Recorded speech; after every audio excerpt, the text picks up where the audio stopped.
Alrighty, Jason Sutter. Dude, I haven't spoken to you in many, many years, but I'm a fan of your work and I'm so excited to talk to you again. Thank you for joining me on the Musician's Mentor podcast. I obviously know quite a lot about you. I'm going to do a very, very quick little introduction here, but obviously I will record a much more in-depth one post our interview. So for listeners, Jason is a superstar drummer. He has played and recorded and toured with bands like or artists, shall I say, Chris Cornell, Smash Mouth, Foreigner, New York Dolls, Cher, Joe Perry, Marilyn Manson, Dee Snider, Vertical Horizon. Sheesh, the list goes on and on and on. But we're going to jump into that and a few more things. Let's start with how you doing, Jason?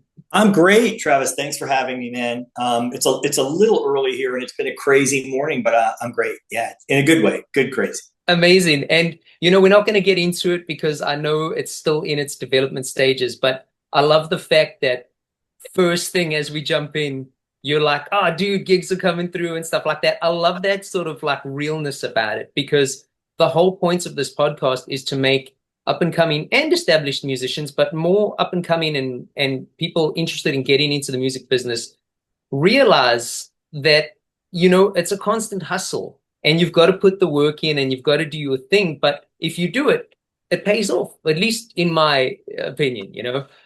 So let's kind of backtrack and just give our listeners a little bit of a background on you. I know that you grew up in New York. Now you're living in California. Talk to me about just bullet points regarding your upbringing and how you eventually got into music. I as a little kid, I grew up in the easiest place to kind of pinpoint is a small town called Potsdam, New York, where there is a great music school there called the Crane School of Music, associated with the SUNY State University of New York School, Potsdam. And my father's was an art professor there growing up. That's how I ended up there. That's kind of in the Adirondack Mountains, which more and more people know about. So it's an easy way to pinpoint. It's at the top of New York State. I basically grew up in the woods, like a beautiful forest, area. But I spent a lot of time in New York City as well because my father was an artist and had all his friends there. So I had the best of both worlds. I would go from my earliest memories are being in, New York City in this magical, dirty, crazy, hectic place to literally living in what is like Narnia, paradise. And luckily there was a fantastic drum teacher at at Crane School of Music who also chose to live his life like my dad in this beautiful environment and raise their kids in this idyllic town. And his name was Jim Peterzak. And Jim was a fan of art, was a friend of my father's at a young age when they both got there in their 20s to teach. And he was a fan of art. And so through a series of events, I stressed interest at a young age to want to be a drummer or percussionist.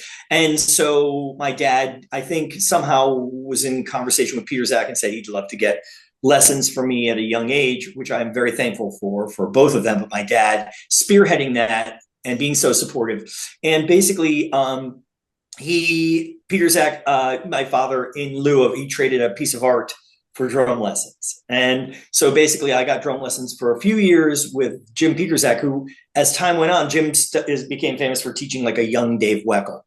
Mm-hmm. And Weckl talked about him in his first videos about his left hand finger technique. And Peterzak went on to teach some of the best drummers. He ended up teaching Vinny. When Vinny wanted to reconfigure his thing, did a whole thing where he flew out to work with Peterzak. So unbeknownst to me, my first drum teacher at about 8 years old, I'm about 8, ends up, being this incredible resource to musicians and drummers, some of the most cutting edge players of technique. Jim had this beautiful, beautiful hands. He was in the first percussion ensemble ever under Sandy Feldstein, going to Manhattan School of Music. Like, he has a story history. At the time I was studying with him, he was the president of PAS. Wow. The Progressive Art Society. So, just super in the system, yet here we are in this rural little town. I couldn't have been luckier. So I had an early age, I knew what great hands looked and sounded like. I knew what great technique would create when he played drums. I couldn't believe how good the cymbals and the tone he got out of the drums, how he tuned the drums. he was also a percussion instructor, marimba, timpani, percussion and, ensemble conductor. I would get to see those performances. So my ears at a very young age were in tune, as were my hands. So that was a really, really lucky break for me, and that my father cared enough to, catch on that I was very interested in this and pursue that. So that was the earliest stages of like me actually getting into drums and percussion, and being around great percussionists in the department, watching other people, being able to see all these people practicing, playing. My brain was able to start assimilating what is good and what works, what doesn't, what sounds better, what technique. So that was my earliest memories. I don't remember a time of not playing drums. I can't remember back past that. So I'm very spoiled in that respect. And then shortly after, I got a drum set. It was a Ludwig 60s Blue Sparkle 2012-14 with an acrylite, like luckiest thing in the world, used kit, which, obviously paved the way for a long relationship with that company and a sound that, I was very, very fortunate, to have such quality instrument at such a young age. And then without even thought, by 9 years old, I was playing with all the other professors' kids, and we were gigging. We were playing like dances. We were gigging. We were playing Rolling Stones and Beatles and like Ozzy Osbourne. We did Crazy Train at 9, and we were pretty good. Their kids were also studying the way I was, like voraciously getting tutelage and lessons and getting good. So we would every weekend, without fail, we would drive my drum set to somebody's house and we would rehearse for the whole weekend, stay over, have a sleepover, practice all day. It was like, I didn't even realize at that point I was literally, earning my stripes and paying my dues, and navigating personalities and learning what tunings were better for things, and, just developing all these things like by playing music. But the most important thing with that is I learned to play music, which I think a lot of young players don't do now. And I'm not, saying it's a bad thing, but I think there's less of that. Let's get in a room and play for fun. Because there's so much other outside influences of why you should play music now. Whereas for us, we were sequestered in the middle of nowhere.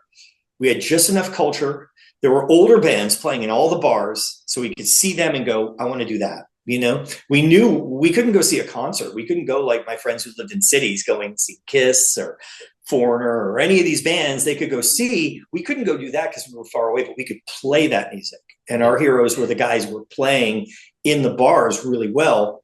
And that was our aspiration. And of course, the radio and records. But so anyway, so I was very fortunate at a young age. I think my dad has it framed. I earned my first $2 from a dance, that we were hired to play in someone's basement for like an hour. And my dad still has that. So I was playing professionally by like 9 or 10. That's crazy, dude. I mean, super cool, but crazy. Yeah. And I love the fact that you touched briefly there on navigating personalities, because I don't think that's something that gets spoken about much either. Like everyone will be pushing for music education, and now online there's like course after course after course. To learn to play has probably become easier than it's ever been in terms of the amount of information out there. But there's not a lot of talk about, you are dealing with different people and different personalities. And I remember Steven Tyler saying it in a Behind the Music on VH1 like decades ago, where he was saying like being an Aerosmith was like being married to like 4 other dudes, And I was like, I never thought of that. But it's so true. When you're in these bands, especially when you're working with multiple bands like you have, it's like you've got to find a way to get along. And I think some people get so egotistical in their own ability. I'm trying to constantly get better and better and better, that they don't take that into account. So we'll definitely touch on that during the course of this. But for now, let's stick on the educational routes. I know from speaking to you previously, I think that you had spent quite a lot of time at North Texas State, because I know you'd done the drum line with Keith Carlock. And if memory serves correctly, I think it was Jim Riley, but I could be mistaken on that. Both of them. Both incredible drummers, as you are. What was your overall experience with music education? I mean, I can tell from just you talking in the few minutes that you did there that you were quite passionate about learning. But how necessary do you think music education is now if you want to go pro? Is it necessary at all? Can people self-navigate? If they are self-navigating, is there any sort of path that they should maybe try and avoid? What's your just general thoughts? I think those are all real, real bread and butter questions now for young players, because, the industry is shrinking. It just is. But there's room for you, whoever's listening. You can do it. If I get it, you can do it. Just know that. If I don't ever want to disparage on this as a profession, because when I moved here, I made a bunch of calls to people. Peter Zach said, call this guy, call this guy, call this guy. Big names, Bizanet, Aronoff, a lot of dudes I called, and then a lot of other guys. I called like 15 guys because I already had a professional career. I'd already had a record deal, but I moved out to LA and it was a whole other ballgame. I had made a record out here, and basically, and this will get back to North Texas, University of North Texas. It was North Texas State when I got there. They changed their name to University of North Texas the year after. So I did both. And then I ended up going to University of Miami for grad school. And to tie all that in, which we will get to. When I got out here, those guys, most of them said, you just missed it. They were encouraging, but they were nice. But they said, you just missed it, man. There was just so much more work 10 years ago. And the irony is, I find myself wanting to say something like that now to a young player. But the reality is they were wrong. Yeah. I got here just in time because, from the bands that you just listed, I can't believe that. I got to play with those bands and way more, so I got to have my career times, I'm not even exaggerating, probably times 3, maybe 4.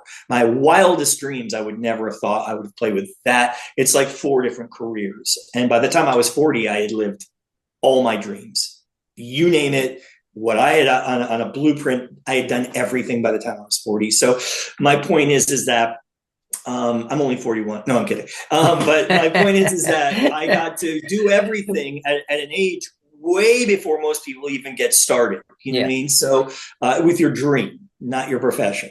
Dream is a different word, and so North Texas, for me, education was imperative. My dad was had gotten a doctoral degree, he had done everything. He had done it with scholarships, so I'm coming from academia as well. I'm gigging like crazy. That's very important to say that when I'm a little boy, I was starting at 9, but I started playing with everyone in town. I'm playing with all those bar bands.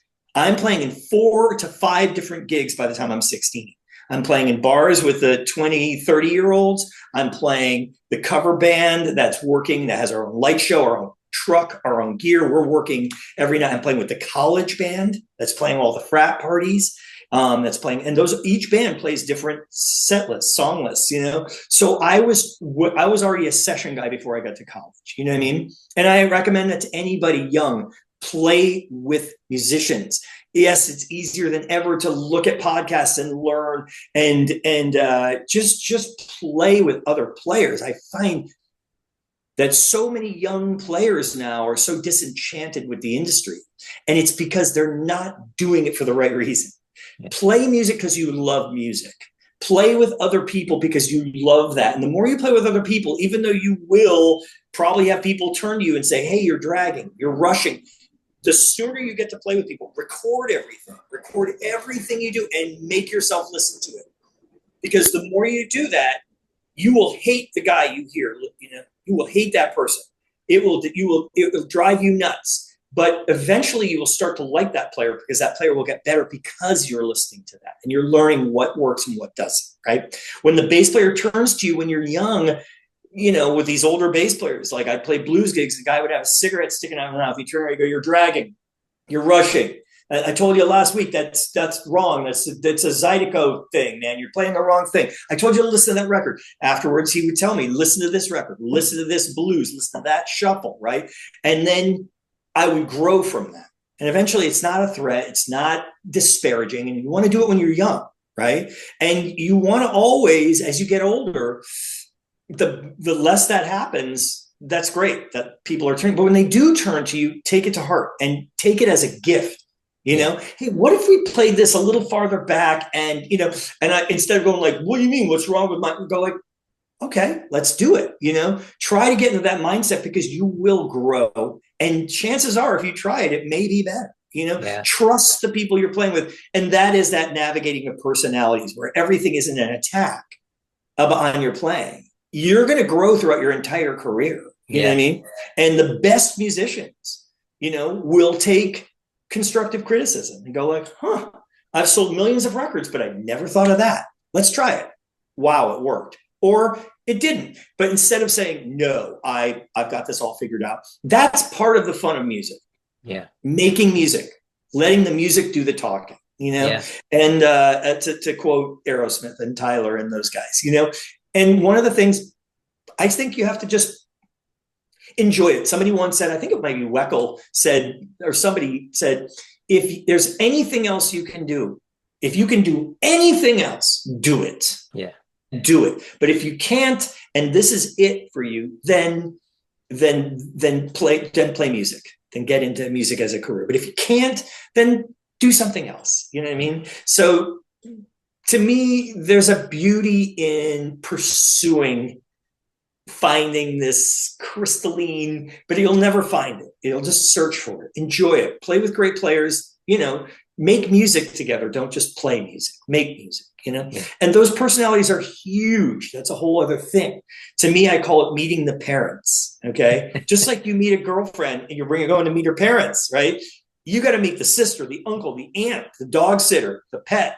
You got to meet all those people. When I join a new project, right? I'm about to go do that, right? I literally got a call this morning, last minute. I have to go into what I call meet the parents. I have to meet the sound man, the monitor, the bus driver. I have to meet the girlfriend, the wife, the other wife, the bass player, the singer I've never met, who's a rock star. Those things I have to do every single band that you mentioned, right? Usually a band like God Bless Jim Riley and the Rascal Flatts, or Carlock, even though he freelances, Carlock with Steely Dan. Yeah. Those guys have had those gigs for 20 years. They've met the parents once, and that's it. And they just but in my case, it's kind of more of like a character actor, freelance guy. I'm literally meeting the parents every new gig. And there's an art form to that. Usually, if I could give anybody listening a pointer, shut up. Just shut up and let them do the talking. There's two ways I've decided that in this industry, you can approach each new gig or each new person, or you can, with respect, just kind of say, let them be, you go, I'm not worthy, nice to meet you. Let me prove to you that I'm a good player. Again, with music, not with talking, not with attitude, right? Let me prove it to you through playing music. Let the music do the talking. That is the best, to me at this point, is the best golden rule. Yeah. And, do unto others, right? So to me, that's such an important thing, because that I've seen other people do the opposite, where they come in and they puff out their chest. I'm going to tell you how it's going to be. It doesn't end well. It doesn't work. It just doesn't work in this industry. I found much better luck with going, let's just, you go ahead. This is your show. This is your gig. Even if it's not, I'm going to treat you that way, and I'm going to earn your respect with my playing, with the music. And to me, that's everything. And then everything else will just fall into place. Let the music do the talking. Shut up. Just play well. Honor it. Whatever the gig is, honor the gig. Honor the respect the musicians. Treat it with respect, and just shut up and play. And then, that's it. To me, it's great advice, dude. And you kind of triggered a thought there for me while you were speaking. You mentioned Riley and Carlock with their long-term gigs. And this isn't necessarily one of my actual real questions, but at this point in your career, with the discography that you have, with the amount of tours and artists that you've worked with, would you personally have preferred that type of career, or would you have preferred to have gotten into a band where you were the single-handed guy in a band for that long? Good question. Yeah, good question. No, exactly what I said. When I say I live my dreams, my dream was that. My dream was that, to be able to be almost like a character actor, to convince you that I'm British or Scottish, or as an actor, right? To assume that role, which I'm going to do on this gig that I just got called for. My role is to come in and navigate and read the room, react to the other players, whether it be, again, I compare it to almost acting, you know what I mean? How you're interacting with somebody else, right? Which is the same thing as music. For me, I will say this, this is my best way of explaining it without being confusing. At University of North Texas, Miami too. Both those worlds are some of the best drummers, not Miami that I met. I just got called from Brendan, who's, do you want to come see Shakira at SoFi for 2 nights? I'm like, I can't. I actually was busy. But Brendan and I, he was a freshman, I was a grad student, he was a sophomore. I watched him grow up, now he's on the cover of Modern Drummer and he's playing SoFi. Amazing. Yeah. And he deserves all of it. We're homies, But the point I guess I'm making is these worlds keep connecting. And if you work hard enough, you get there. And so I have all these different worlds out there of different players. But for me, at North Texas, I will say especially probably more than Miami, at North Texas, it was a different breed, and again, it was, you either survived or you didn't. And if but you definitely, that's where I learned where you kind of said, I'm not worthy. Let me prove to you, that was the best way. Otherwise you would just get eaten up and spit out at North Texas. No bravado could save you. Either you had it or you didn't. Yeah. And to me, the whole thing about music education and music, what you were asking about is, how much do you need? What's going to work for you professionally? Honestly, I could have left at that time. I was playing gigs for Matt Chamberlain, right? Matt got a gig with a little band called Edie Brickell and the New Bohemians. We're on the cover of Rolling Stone while we're all at North Texas. Matt was in the drum line 2 years before me, and he was he had dropped out of North Texas the year I got there. Wow. And started playing around town. Next thing you know, he's playing with Edie Brickell, and they're on the cover of Rolling Stone. It's like, wait a minute, this guy's just, I just saw him last night with a different band. This can happen. It was like, wow. And then next thing you know, Matt is now, I go and play this jazz gig with a great piano player named Dave Palmer, who works in town. I just saw him playing jazz with Joey Warnaker, who's out with Oasis, and he's in town, killer player, played with Fiona Apple, a bunch of people, mostly writing now, but Dave was a young player in North Texas, dropped out, was playing in town, just really took over the jazz scene. And we ended up getting together. I had booked a room with a bass player just to play. And the room, remember, it was like the only room we could get was like 12 to 2 o'clock, and they closed the music going. That's what we were doing for people. We were playing all day. So we're literally playing I'm loading my drums into a room that we have booked at the college at midnight to play for 2 hours, right? And we play, and at the end, we're loading out, and I'd never played with Dave, who was this incredible player. I knew the upright player who got me on the session just to have fun. We're just playing for fun. Yeah. No money, no internet, no fame, no clicks. No viral reels.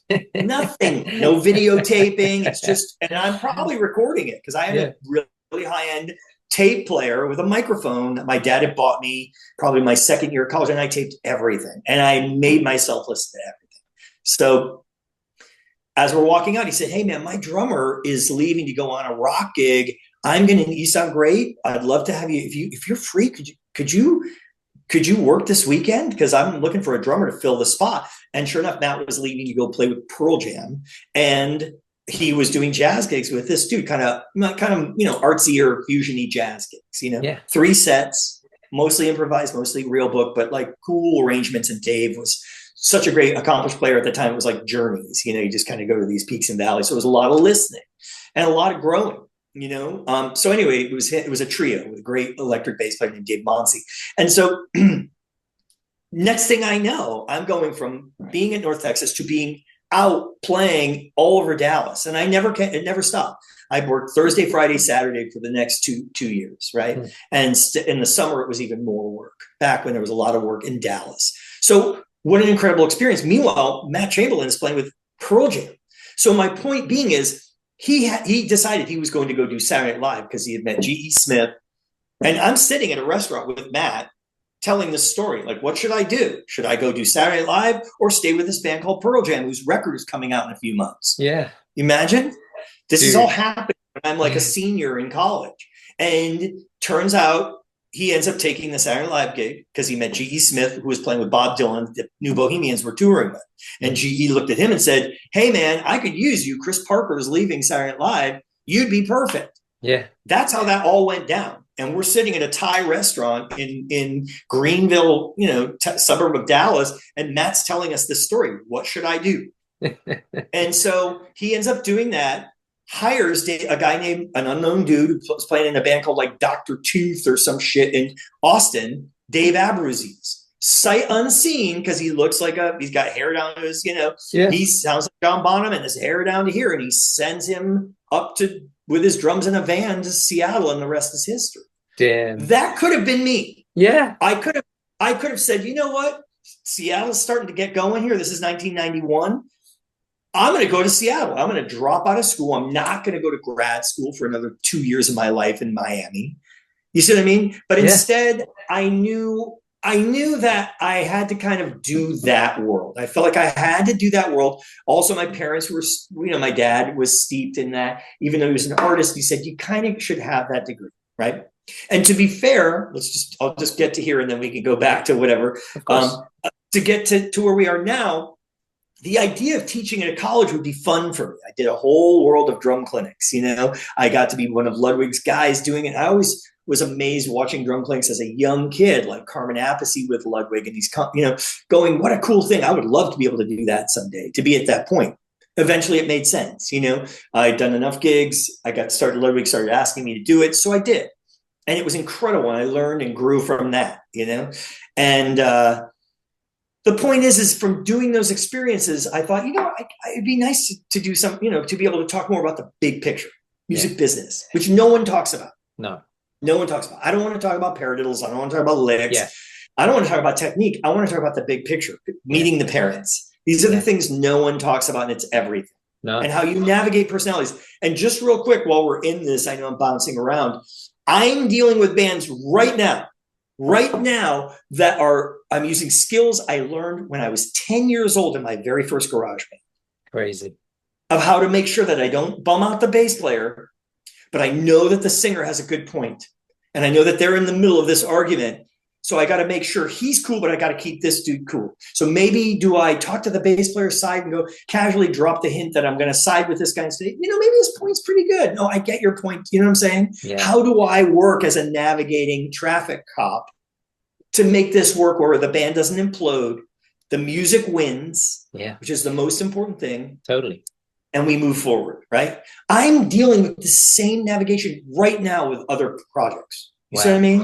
Yeah. Those skills I learned as a little boy from navigating this guy or that guy, or right, when to put your foot down, when to say no, and when to boundaries and bandwidth, like what you're willing to put up with and what you're not, and to know if your gut's telling you this isn't cool, it's time to go. Yeah. These are all things that I've learned since I come back and I go, wait, I did this. I had the same scenario. I was 15 when this happened. I already had this happen. And now I'm, professionally somewhere, and I have to make the same decisions based on the experience I had with personalities. Yeah. Not even music. You know what I mean?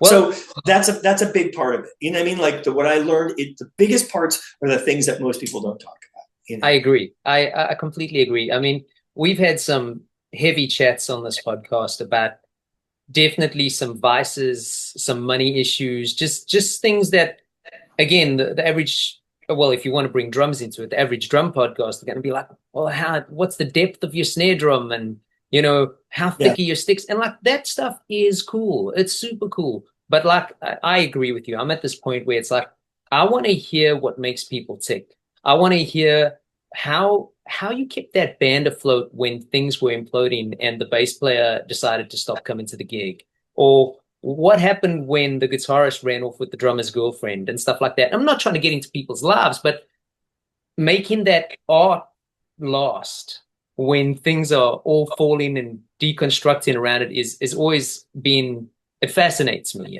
Again, the music is king.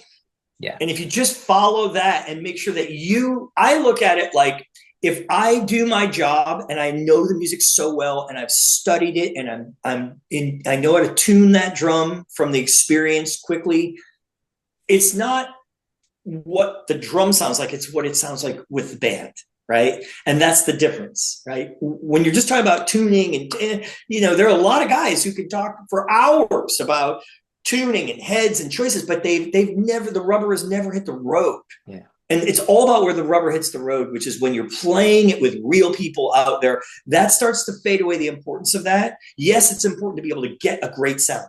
how you're hitting the cymbal, how you're navigating. It could be the difference of the guitarist or the whatever saying. It just sounds harsh, right? What does that mean? But all of a sudden, you know how to play it. Oh, that's it. Yeah, whatever that is. I call it the Goldilocks theory, okay? When I go into audition or play, or when I show up for this gig, right, that I just got called for this morning, I have to learn all this music over the weekend, and I'm flying in on Sunday, right? Bottom line is Goldilocks, they're like the three bears. They're the beds, you know. This bed is too hard. This bed is too soft. This bed is just right. Yeah. I want to be just right. And if it's too hard or too soft, and they're like, I want to be able to get to just right in 2 seconds. You see what I mean? Great. When I go to an audition, that's another thing I tell young players. They want you to get the gig. They don't want to sit around and audition another 20 guys after you. They want you to get the gig. So just make it easy on them. Yeah. Do your homework. Listen to all the live YouTubes. Learn the endings of the last show they played. Come in and make it sound like you've been playing with the band for the last 5 years. Yeah. And they will love you and they'll give you the gig. They want you to have the gig. They don't want you to fail. Yeah. So many people go into auditions fearful. Don't be fearful. Enjoy it. And the way to do that is to do more auditions and audition for everything. And luckily, back to North Texas, my joke was at North Texas, you had to audition to go to the bathroom. Everything was an audition. Everything. You had to fight tooth and nail. I had to fight tooth and nail to audition to get into the basketball band. Yeah. You know what I mean? And it was a great experience. I learned so much from that. I did anything I could do at North Texas. I rarely slept, you know, and every gig helped sharpen my knives. You know what I mean? Yeah. Every gig helped me throw another tool in my backpack that I might need down the road. Yeah. So even if it's a gig that you don't want and you don't have anything else going on, get that gig. Audition like it's your life depends on, but know that your life doesn't.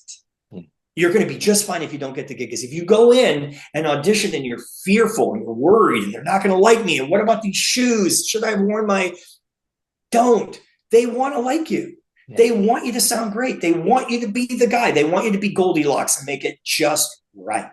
Dude. So just that's all it is to it. You know what I mean? But be able to switch. The more you play with other players, the sooner you can lock in with the bass player in the audition. I just had an audition with one of these gigs. I got called. I thought, we're good. And it was like, oh no, there's an audition. So yeah, you're the guy probably, but there's an audition with like 6 other dudes. Okay, cool. And now I've got to learn that music. The singer isn't going to be there. This is like 3 months ago, a gig I've been doing flyouts with. The singer's not going to be there. So there's no vocals. That's going to cue you. So get used to that. Be ready for anything. And I show up and I'm thinking there's going to be vocals to cue. These are not easy pop songs. They're kind of involved. And I was in the middle of a drum clinic when I got called in Texas, when I got called for the audition. So I had like 1 day to learn 3 tunes that were not easy to show up, and there's no singer to help guide you, right? So the first song was all over the place. I was like, I didn't realize, there's nothing to grab a hold of. I got to count. I got to make sure where I am. And it had been a busy week. By the second song, by the second measure, I'm now ready to focus and not use those vocals as a crutch. I don't have that. By the second song, by the second measure, all of a sudden I'm hearing where they're at. Now I'm focusing on the playing, and all of a sudden it just goes boom. And the groove locks, and they both look back at me, and I know what that feels like. Yeah. It's like when you first start riding a bike and you're like falling, and all of a sudden you're riding a bike and you're like, I can't believe I'm doing this. I can't believe this is happening. If that happens in an audition, you're golden, where everyone locks and everything just gets so much wider so quickly. It's like a freight train. Yeah. Goes from being like a tricycle to being like a freight train in seconds when everybody knows where it is. And you know where it is by playing more and listening and learning where to put it quickly. And on a gig, the more you play with different people, not the same people, different people, you start to learn where they're putting it, and then where you need to put it, then the guitarist, and it just like a puzzle fits together, and it's like an explosion. It's like a chemistry. So that happens in the audition, and I knew I got the gig at that moment. That's because amazing. If you can find that groove, it was so intense. So it didn't matter that the first tune was blown, because we can figure that out. But you can audition with hundreds of drummers and never find that groove, that chemistry. And if you can find it in an audition, you're golden. And so I knew I'd gotten the gig. I knew that there's no way that somebody else is coming in and locking in that hard. There's no way. And that's not giving me credit. that's giving those guys credit, because I'm auditioning them too at this point. Not to sound like whatever, yeah, but exactly. I don't want to play with a group that isn't going to lock in. That's what I'm playing music for. To be fair, I'm saying it. It's not about money, and it's not about clicks. It's not about likes. I don't need any of that anymore. I don't. I've got the resume. I've got the investments. I'm good. Now I'm playing music to play with good people, good music with good people. Yeah. And that's it. And these were cool dudes. And the pocket was like, oh yeah, this could be ferocious. We're going to go out and melt people's faces. So that's the big picture. By going to college, and then I'll shut up because it ties it all in. By going to college, I look at also my other comparison. It's like looking behind the curtain. Like, what else is behind there? Do I know everything? Have I uncovered every stone as a drummer? That's why I'm getting into drumline with Keith Carlock and Jim Riley. I never had marching band in high school, but I knew if I had those hands at North Texas is the #1 drum line in the world at the time. And all winter corps, if you're listening, you can thank North Texas Drumline, because we started it. We created what you're doing now. And the level of where drum corps is now, all those guys instructing those drum lines were in those lines with me and Carla. Yeah, Paul Rennick. Click on Santa Clara Vanguard this summer and just watch what they're doing. Yeah, it's beyond. It's a new level. Paul Rennick and I played snare at North Texas together, and Paul has won all the trophies. He's in the Hall of Fame, and you can go on and on. All these great drummers. So it started there. And to get into that world, I knew if I got into that, there's no words, no language rudimentally that I would ever not be able to decipher. It was like a Rosetta Stone. It was like looking behind the curtain, and I would know what's behind there no matter what, right? So I thought I have to get into that. And that's why education was so important for me. And that's why instead of going and joining a band in Seattle, which I could have gone and done, I felt like I needed to have this under my belt. And I felt like I needed, just in case down the road for grad school with my father, and that academia saying, you're going to need this. And he's right. To be fair, if you're listening, if you don't have an undergrad degree, most colleges or schools won't be able to hire you, right? Yeah. But in LA, at LA Music Academy, where I've taught, at MI, where I've taught, and I'm talking to people at other colleges now about, maybe I could kind of dip into that and do more of like a class, like education on big picture, what we're talking about here, music business, industry, preparing for that. If you don't have a master's degree now, you're probably not getting hired at any of those institutions I just mentioned without a master's degree, right? So that is where it's at. And if you don't have a master's degree, you're going to get paid like nothing compared to if you have a master's degree where you're getting paid considerably higher. Yeah. So I'm in a perfect position. And it's only if you're careful and you do it carefully. Yes, the industry is shrinking. Yes, life moves fast. But I was out of grad school by the time I was 24. And I was playing professionally in Boston. I had been hired. So I'm on a tour bus by the time I'm 24, and I have a master's degree. You see what I mean? Yeah. So, I have the best of both worlds. Yeah, totally. Totally. So that's how I look at it. But I completely hear guys going, college is extremely expensive, but there are scholarships. If you're in music, there are scholarships. Get good. Yeah. And keep trying to get that scholarship. I didn't have a scholarship when I as a freshman at North Texas.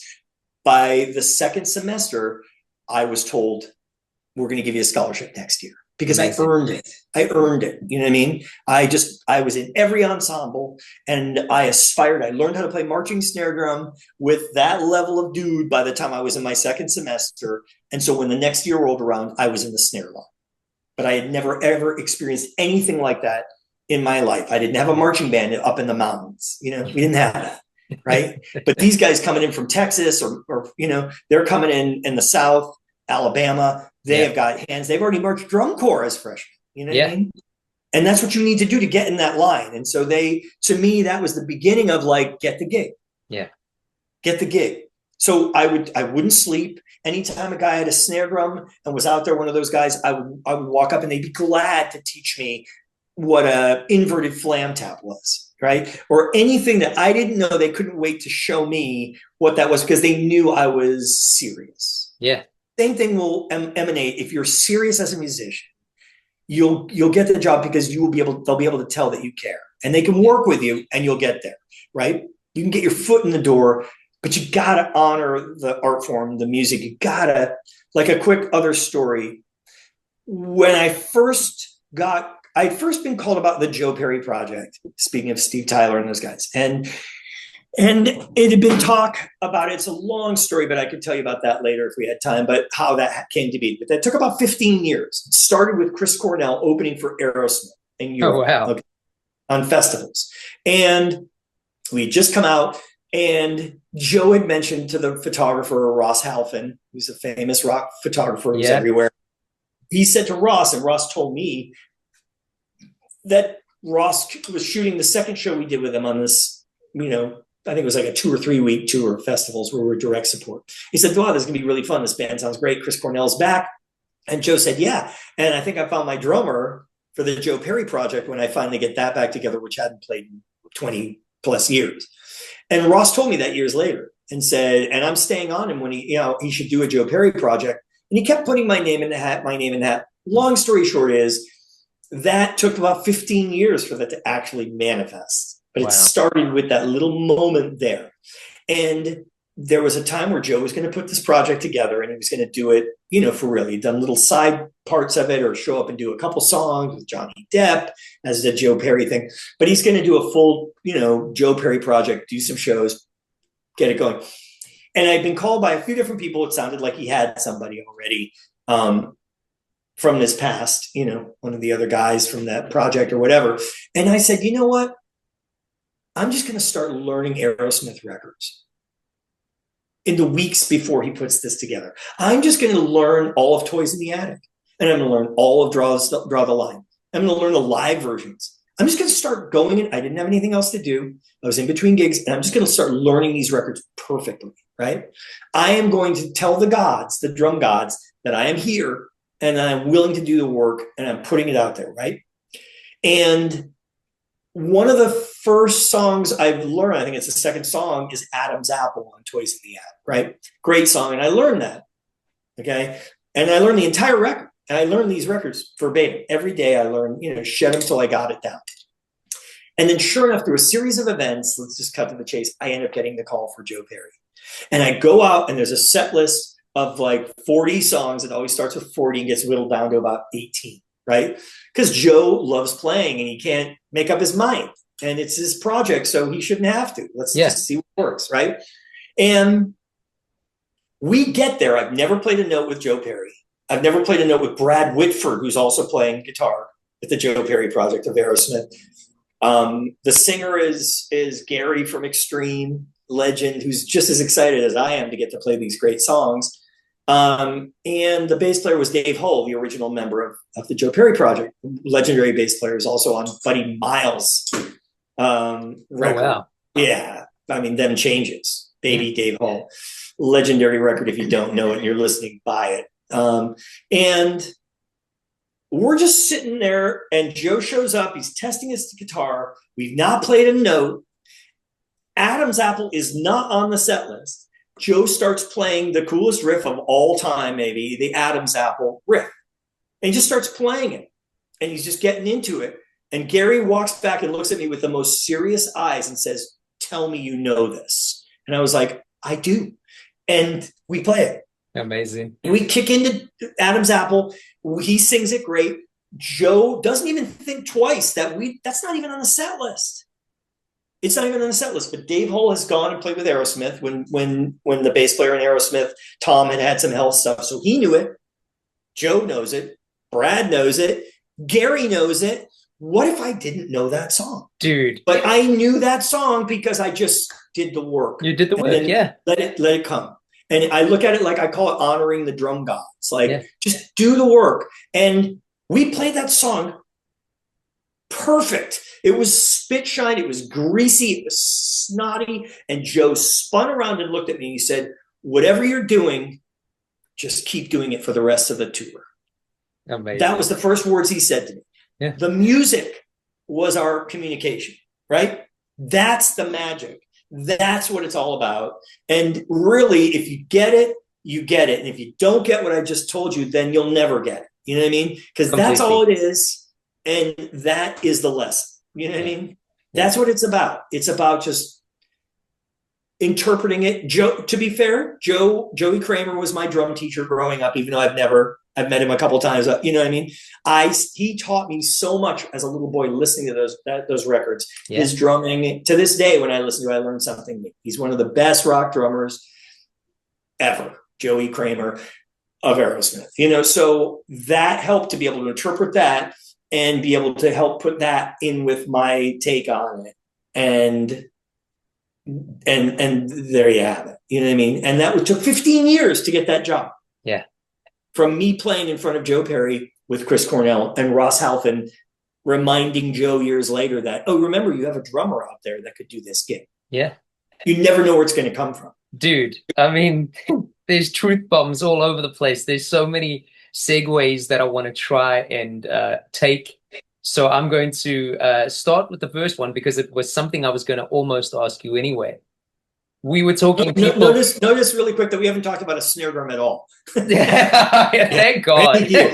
There's tons of snare drum talk out there. Yeah. We were talking people skills and the personality thing. So I don't necessarily need us to hop on that. But away from that, are there other aspects or characteristics that you feel musicians should work on away from music? You know, and in addition to people skills, and this might be a bit of a weird question to ask, but some people are socially awkward.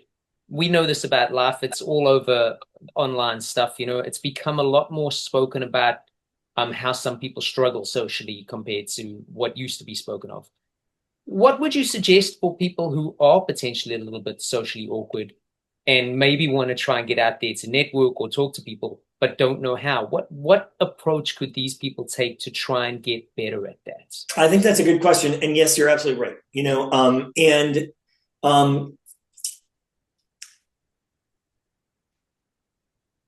I'm not socially awkward, luckily, you know, but I could see how it could be, you know, extremely difficult. There is one of the top drummers in LA working right now, playing on one of the top gigs that doesn't stop touring. They're touring every summer.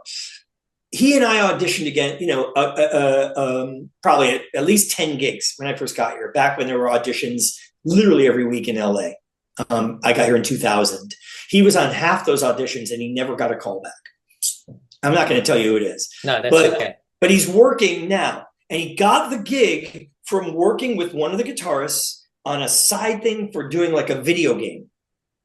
He was working on some video game, and then there was a call that his band was going to need. It was going to recalibrate, and they were going to get a new drummer and a new whatever. They were going to put some new stuff together.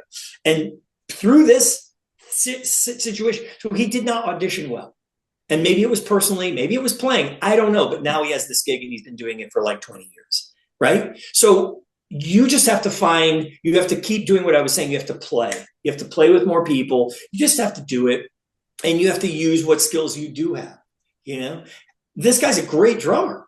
He just didn't have the audition skills or he didn't have the social skills. Yeah. I don't know, you know.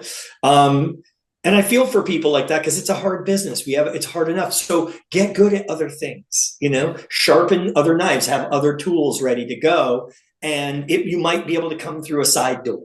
You may be able to come through, you know, I think there's a spot for you if you believe there's a spot for you, you know. So, I have always told myself there's a gig around the corner, right?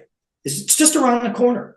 Don't let yourself say it's hopeless. If you're doing the work, if you're not doing the work, there might not be a gig for you, you know. They're watching, you know what I mean? They're paying attention, whatever that is, you know. You will be rewarded if you put in your time and you dedicate yourself to this, you know.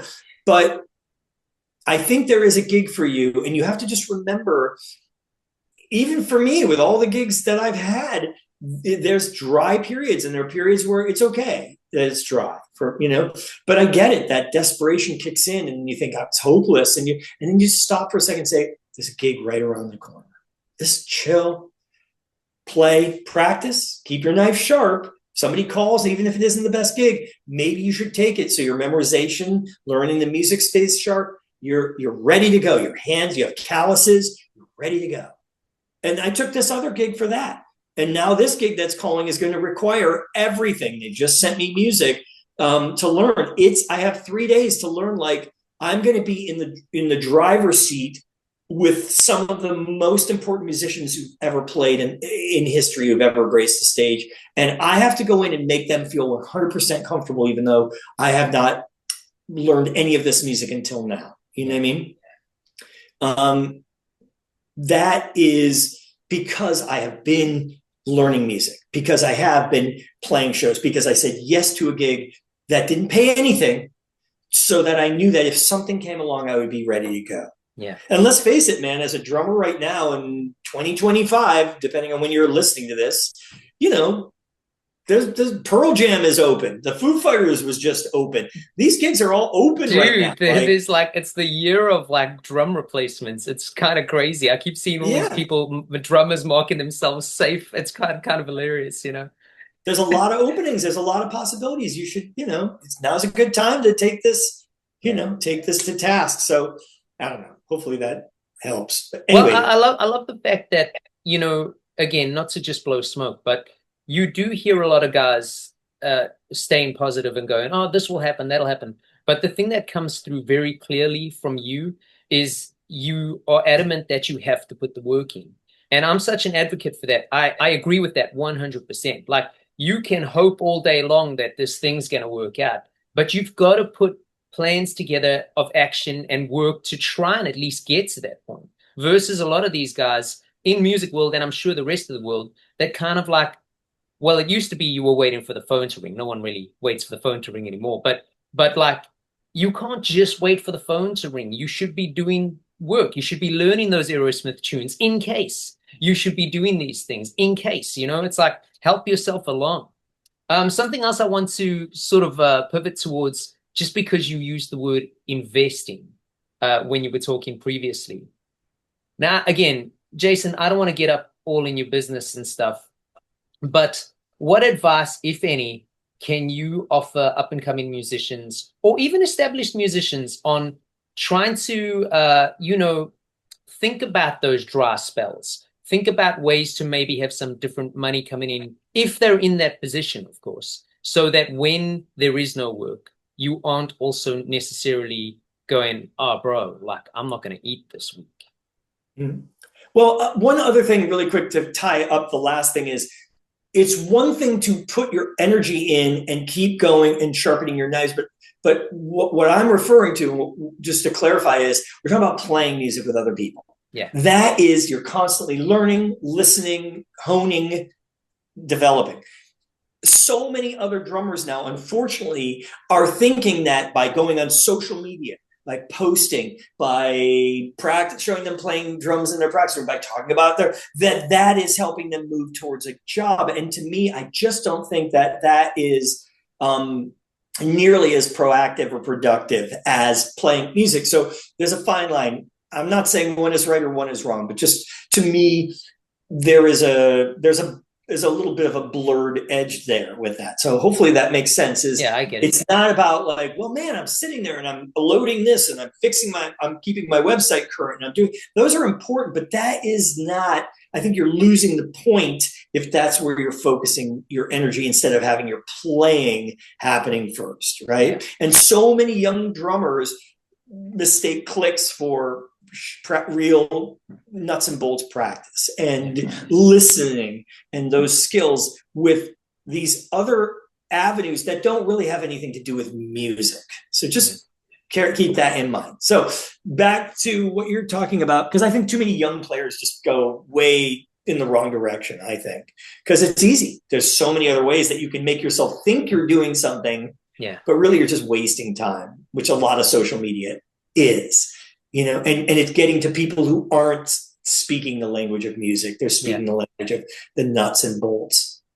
It just doesn't, I don't think it's conducive to playing good music personally. Yeah. So your question was business. Yeah, like for me, let's face it, everybody needs a side hustle now. That's just given. You know, it's a given. You need a side hustle. You've always kind of needed a side hustle as a musician. And there are a lot of players who will say, well, it's like, well, wow, you do a bunch of different things. And I have done a bunch of things.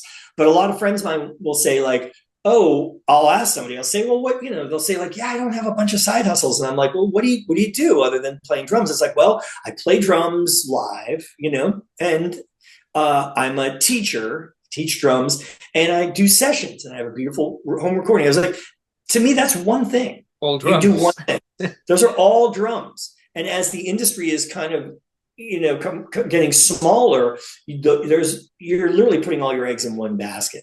But to be fair, most drummers, when they reach that point, have been doing this long enough that it's a little hard to kind of just switch gears. So to me, I would just say, is there something you really love to do, just like music?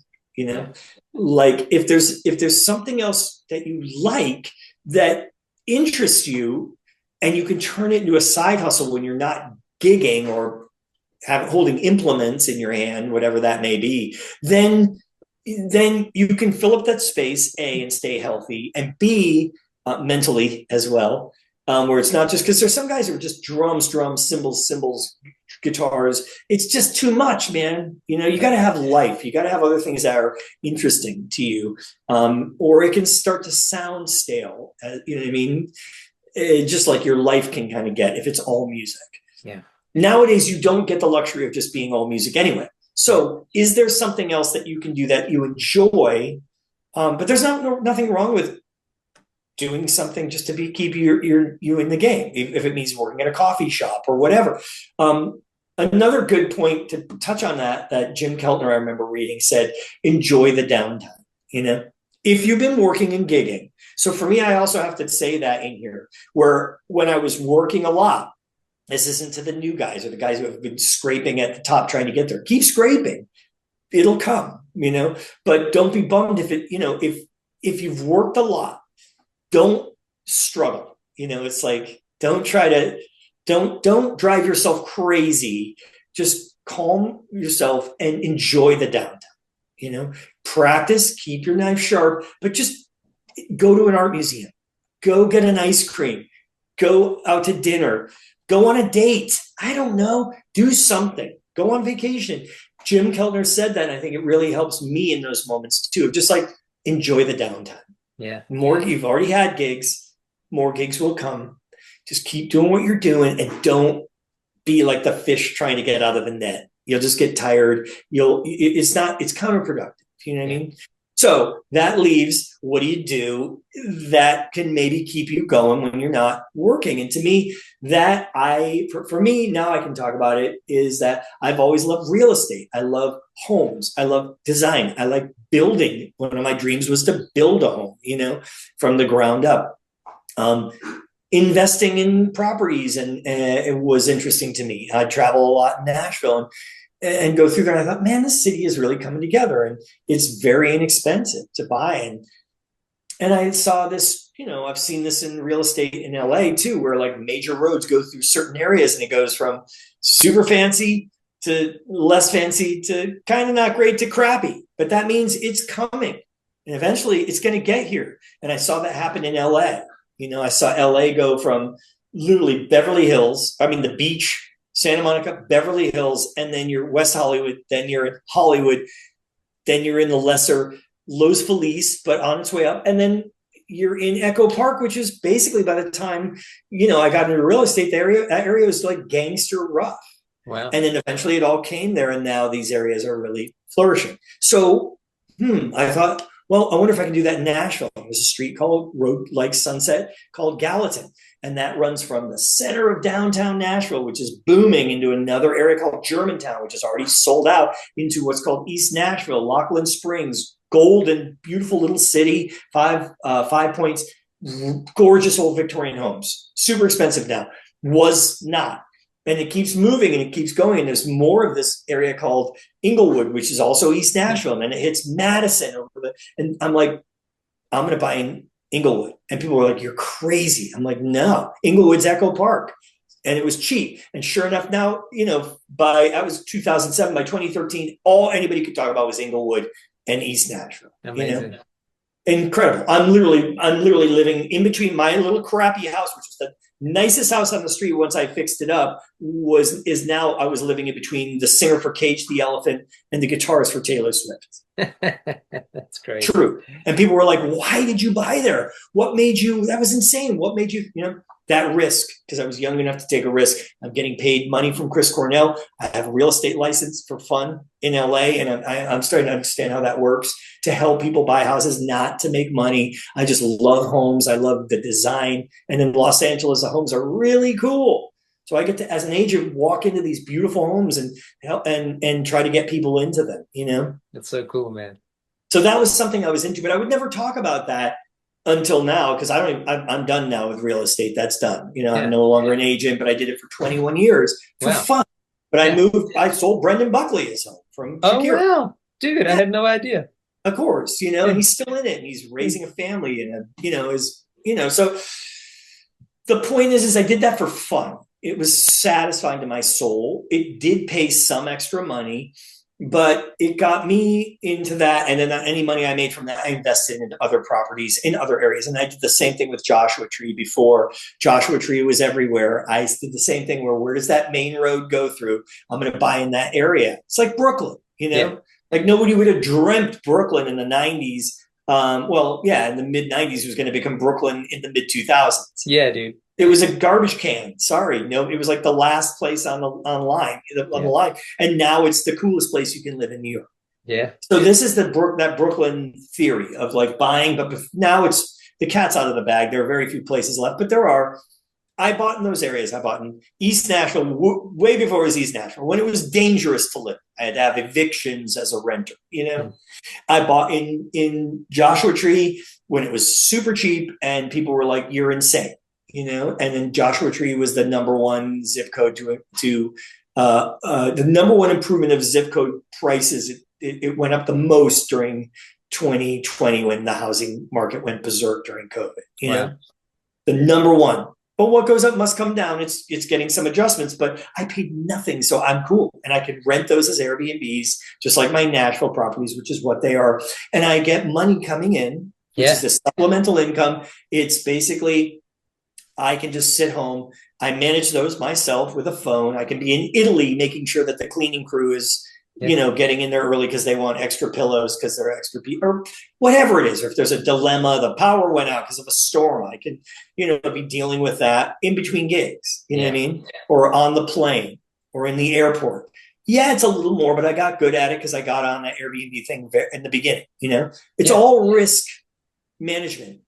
But you got to take a risk when you're young in order to, right? Nobody would have seen East Nashville. Nobody would have seen Joshua Tree. Just like nobody would have seen Echo Park or Brooklyn, you know? You got to see that a little early, and you got to take a risk. You got to put that money down. You want to put as little down as you can, and then pray that that everybody else catches on. Yeah. And I've been lucky enough to sit back and watch everybody, these places, both these areas, catch on. And That's LA amazing. too. You know, I bought in LA and North Hollywood, which before was like North Hollywood, that's so far out. Now North Hollywood is like the center of gravity. It's so cool. The valley rules. And I paid very little for the house I'm in LA. I've been in for 22 years. Yeah. And and so the point is like, you got to have that stability of at least having one home if you're going to try to play music. Yeah. You know what I mean? If you're trying to chase rents and things, it's going to be really hard. So all this, just so you know, came down to me being able to take any gig I wanted for whatever it paid. Okay? Everything has to do with music. All those investments were making investments purely so I could be at the point I'm at now. My investment strategy was to have passive income, money coming in every day or every weekend for these rentals between Joshua Tree and Nashville, so that I could get a call and it says, and this last gig I took pays nothing, almost nothing. And I was like, yeah, I don't care about the money. I'm not worried about that. Are these good players? By the second measure, oh yeah, they are. Are the songs good? They're really good. I'll do this gig. You see what I mean? Yeah, that's it's not about money. But I'm very lucky. And also to young players, you have to find what your niche could be, because real estate, that ship has sailed. The cat's out of the bag with Zillow and Redfin, which weren't around really as much. Now everybody knows the secret's out. So it's very hard to buy a house. Interest rates are very high. What's going to be your angle? I can't tell you, but you got to figure it out. Yeah, figure it out. Your risk value, you got to figure that out. But you got to have something else. Yeah. If you can get into a home, if your parents can help you, that's really important because you need a stable payment because rents are going to keep going up and music's probably if Spotify and all these other detrimental factors are going to keep growing, it's going to suck the money out of music. Yeah. So you got to be able to, if you want to play music, you got to be able to have something that can help supplement your musical, your passion, really. Your musical hobby. Yeah. Because music in many cases may not be able to be just your sole income. Yeah. And again, let's go back to those guys who told me you just missed it, Yeah. But I didn't miss it. I didn't miss anything, you know? So don't ever let anybody tell you that. But you do have to have other ways of making money in this day and age because there is less pay. What they were paying a band member in, and I work with people with Cher, and I'm working with a dude who played with Anita Baker, played with Janet Jackson in the late 80s. The money those guys were making is insane. It's like literally 7 times what you're making now to play with Lady Gaga. Yeah. The same level gig, she has cut her pay because she's getting less money now from publishing and record sales. Does that make sense? Oh yeah, totally. But house prices have gone through the roof and interest rates have, So you got to navigate what you got to navigate. But I would recommend to any young player, get a home, get a condo, get a trailer, get something your rent's going to stay the same. Yeah. Lock that in, do whatever you can, and that will be one step closer to having stability when those gigs call in. But I have other drummers on the other side who've paid $1 million for a home, right? And that's like the average house price is $825,000 in LA now. Mm-hmm. So $1 million was a deal. Now that place is probably worth $1.4 million, but they have $1 million mortgage. It's crazy. They're drummers. And they cannot afford to go out and do a gig. They couldn't afford to go out and do Lady Gaga. Yeah. But they have teaching, they have other things. They they work for this. They have other high side hustles, but they are frozen with a house. So you got to be careful too. They cannot afford to go out to do a gig unless it pays $4,000 or $5,000 a week. And there are very few of those jobs left. And what's crazy is the numbers that we're talking about between $2,000 a week or $4,000. Most young players have no idea what gigs pay.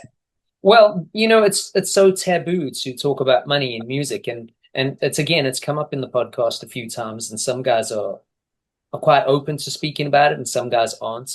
But the guys that have spoken about it, it's like I don't understand. Just because you talk about money doesn't mean that that's your worth. Like your worth is what you perceive your worth to be. But I remember interviewing guys like you said. Like I remember interviewing Jonathan Moffat many, many years ago, and he was telling me what he was getting on the Michael Jackson tours. And dude, when I compare that to some of my friends on some of these big tours now, I kind of go, listen, it's a great opportunity. It all depends perspective. It's everything, right? Like it depends where you're at, what you're trying to do. Are you taking a gig for the level of publicity it's going to give you to hopefully get you the next gig? Do you love the music? Are you wanting to play, improve? All these things are factors and so many more. But it's kind of ridiculous. I mean, even where I live, and I'm in New Orleans, but so I work as a working musician, a producer and a gig-in musician. And, sometimes I'll be on these gigs with older guys who've been here their whole life, and we'll talk about money. And this is the third country I've lived. And so I can kind of relate it back to what I was earning in South Africa or what I was earning in London. And then I kind of converted to what I'm earning now. And it's funny when you see how inflation, like you say, interest rates, all these things, they have all gone up. But a lot of the music pay hasn't. So I think talking money, I don't think it's a bad thing. I think it's a mature thing if people are willing. And, people get sensitive when it comes to money. And I understand. Honestly, it depends on how you're... I think I made it clear I don't care about the money part. Yeah. I'm not worried about I don't care about any of that. I have reaped the benefits of playing a lot. I've been very lucky, and I was careful not to just buy. I'm an art collector. I buy art. I've seen that. You got some really cool art. I care about art. That's a Basquiat right there. You know what I mean? I'm not trying to say, look, that's a Basquiat or a Rolex or whatever. No, that matters to me. That's part of my dream, was to live in an art museum as a little boy. That dawned on me in a Warhol retrospective in Chicago, his first retrospective, and probably would have been 89. And I remember sitting on the couch going looking at the art going, imagine if you had a house one day where you could just sit on your couch and look at an Andy Warhol. That's so cool. Right. That was a part of it. And then that went in my brain is like, just like if things worked out, I'd like to have an Andy Warhol one day that I could sit and just enjoy. Yeah. You know, that would inspire me for years to come. And has nothing to do with its value or what it cost me or what I could sell it for. That means nothing. Yeah. It's all about, because if you're going in to play music for the money, you're going to be miserable. Extremely. And that ties all this in. I have drummers who are friends of mine who go play and they're miserable. They're not happy about the people, the music, the food, the bus, the fact that they bring their girlfriend or their baby. Those things, they're miserable. This shit makes them so miserable. And I was talking to another player and he said, well, it's because he never played music because he loved music. Yeah. He never played in the garage. So he'll never be happy. Because if you're not doing it for that, you will never be happy because it's a very thankless business. It is. I've gone through a lot.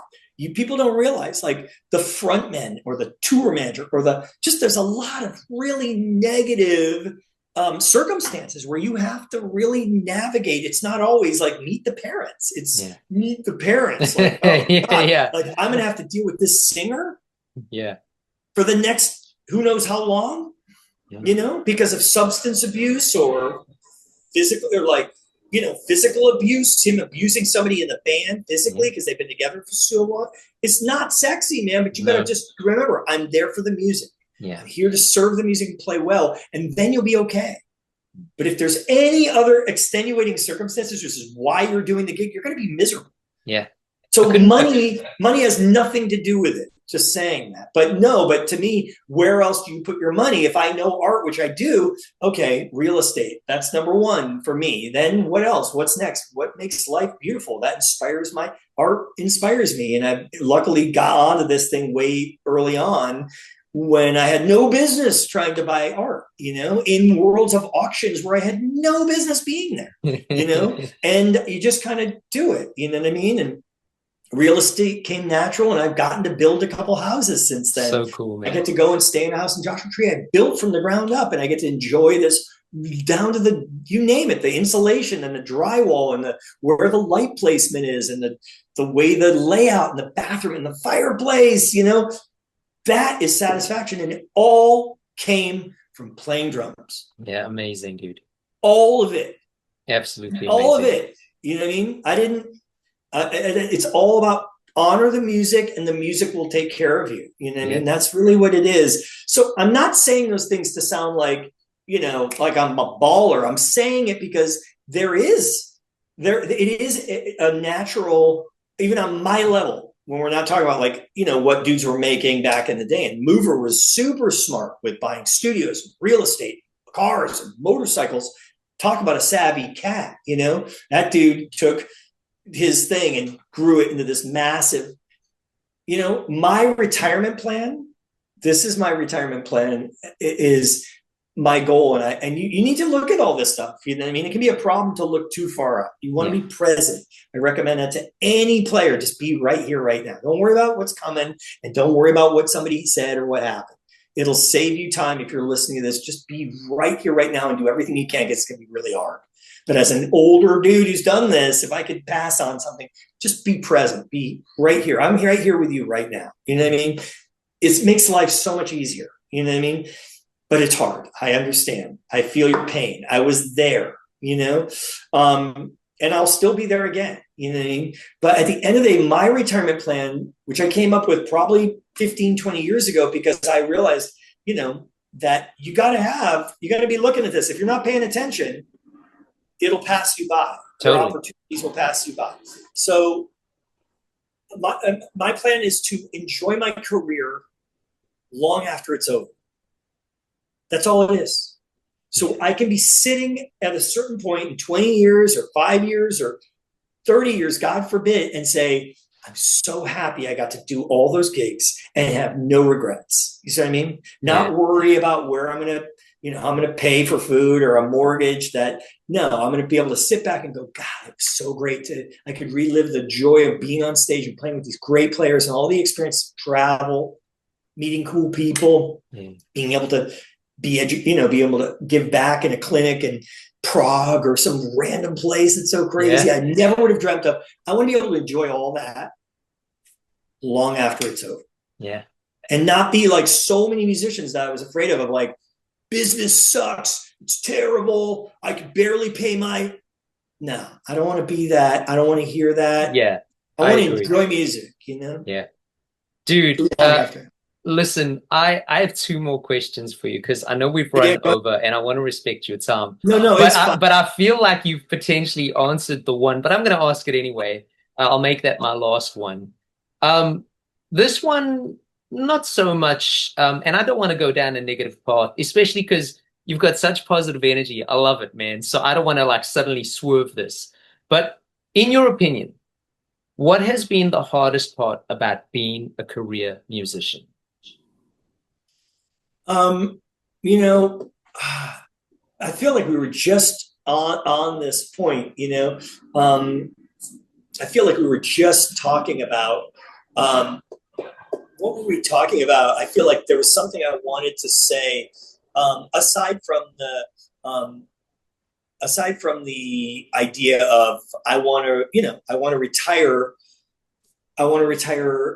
And again, I'm not going to retire. I'm probably not going to retire. But the idea of like I want to be able to enjoy my career long after it's over. I think a lot of times, you know, we get in our own way. You know, I think people kind of can start getting in their own head, and I think it can drive people crazy. It can make things so much harder than, and it doesn't need to be that difficult. But you just gotta, like I said, you gotta be present. The hardest thing I think is to not be able to just enjoy the moment, because I think a lot of people forget to do that.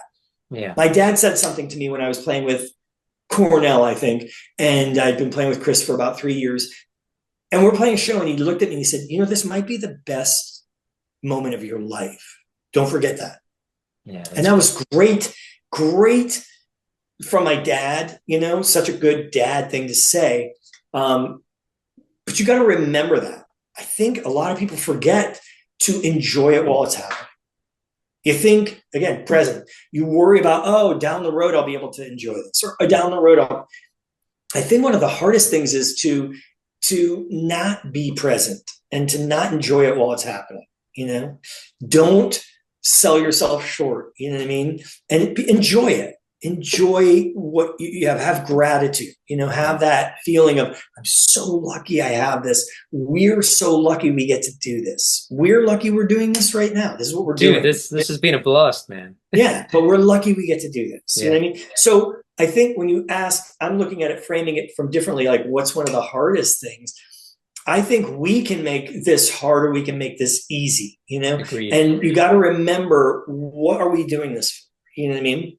And if you're not doing it for the right reasons, because you love music, because you're not worried about money, you're not worried about likes, if you've insulated yourself from that, because it's sacred, this is sacred, this is it. If you've insulated yourself from all the periphery, all the chatter, you know, then you're gonna be rewarded, you know. And I think a lot of people forget that, and a lot of times they end up missing, I think, the moment when they're there, and they, you know, and that's another thing that happened to me, luckily with Cornell, with all this kind of like wave of just gig after gig after gig. I remember thinking in that moment, you know, around that time when my dad started to go like, I need to stop and pause and really take stock in this while it's happening. And I'm thankful that Dad said that to me, and that hopefully somebody else is listening to this going like, ooh, yeah, pay attention. I realized I'm done with Cornell. I was playing with Foreigner. I just finished playing with Cornell for 3 years. And now I'm suddenly, before I even had time to come up for air, I'm playing with Foreigner. And I remember saying, you know what? The Cornell last 3 years were like a blur. And it was amazing. But wow, like I need to slow it down. I'm going to pick one person in the audience. And these are sold out outdoor sheds with Foreigner Sticks Kansas tour, right? All three months straight, all across America, outdoor sheds. Incredible. Huge fan of Foreigner, and I'm playing Foreigner. Huge fan of of Kansas of Styx with Todd Zuckerman. Todd, yeah, amazing. Kansas with Phil Ehart, who to me, forget it. It's like so incredible to get to watch him. Such an incredible person and player. But all those guys. Anyway, the point is that I said, you know what? I'm going to slow this all down. I'm going to sit in the moment. I'm going to be present the minute I get on stage. And I'm going to pick one person and I'm going to play to them. And I'm going to, throughout the night, and they're going to be far away. They're going to be like this big, and they're going to be up there. And I'm going to look at them. I'm going to find them and I'm going to play to that person. I'm going to keep going back to that moment to make me present. Right.